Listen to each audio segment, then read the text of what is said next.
got so motherfucking design on right now. Bring it down, bring it down, bring it down. I got 3 old guys on the block. Halo guys, shalom, assalamualaikum warahmatullahi wabarakatuh. Video saya saat ini akan membahas mengenai gempa bumi, di mana video ini akan memenuhi nilai dari ujian tengah semester dengan mata kuliah keperawatan bencana.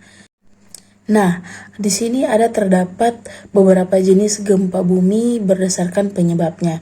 Antara lain adalah gempa bumi tektonik yang diakibatkan oleh pelepasan energi yang terkumulasi di antara 2 atau lebih lempeng bumi yang berdempetan atau yang masing-masing selalu bergerak hingga 10 cm per tahunnya.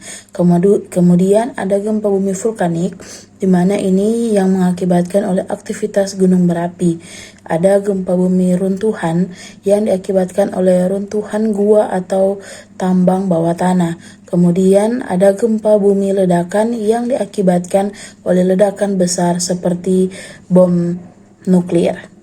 Oke guys, berikut di sini dalam video ini saya akan membahas mengenai bagaimana terjadinya gempa bumi dan bagaimana kita menghadapi gempa bumi tersebut, bahkan ketika kita mengalami atau ada korban, bagaimana cara menanganinya. Check it out.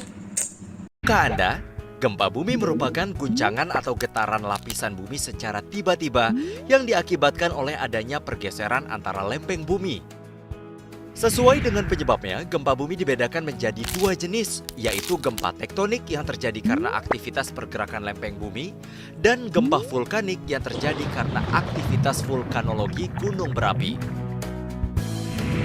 Gempa dengan skala yang besar dapat mengakibatkan kerusakan dan runtuhnya bangunan.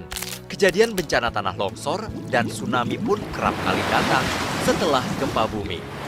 Waspadai kemungkinan gempa susulan maupun bahaya kebakaran. Jika berada di dalam rumah atau gedung, jangan menggunakan lift.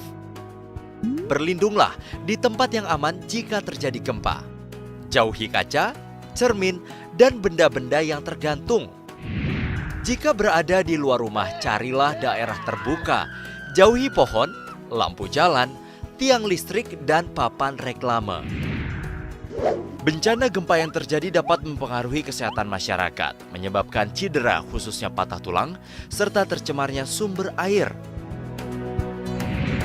Untuk pertolongan pertama, bersihkan bagian tubuh yang terluka. Jika terjadi pendarahan, beri tekanan di bagian yang terluka hingga pendarahan berhenti. Gunakanlah obat antiseptik untuk menghindari luka dan infeksi, serta beri penutup luka pada luka yang terbuka. Apabila luka yang terjadi tergolong berat, segera bawa korban ke fasilitas pelayanan kesehatan terdekat untuk mendapatkan perawatan lebih lanjut, termasuk suntikan anti-tetanus untuk mencegah infeksi tetanus. Dengan memahami dan melakukan persiapan yang baik sebelum, saat, dan setelah bencana gempa bumi, kita akan mengurangi risiko dampak bencana yang terjadi.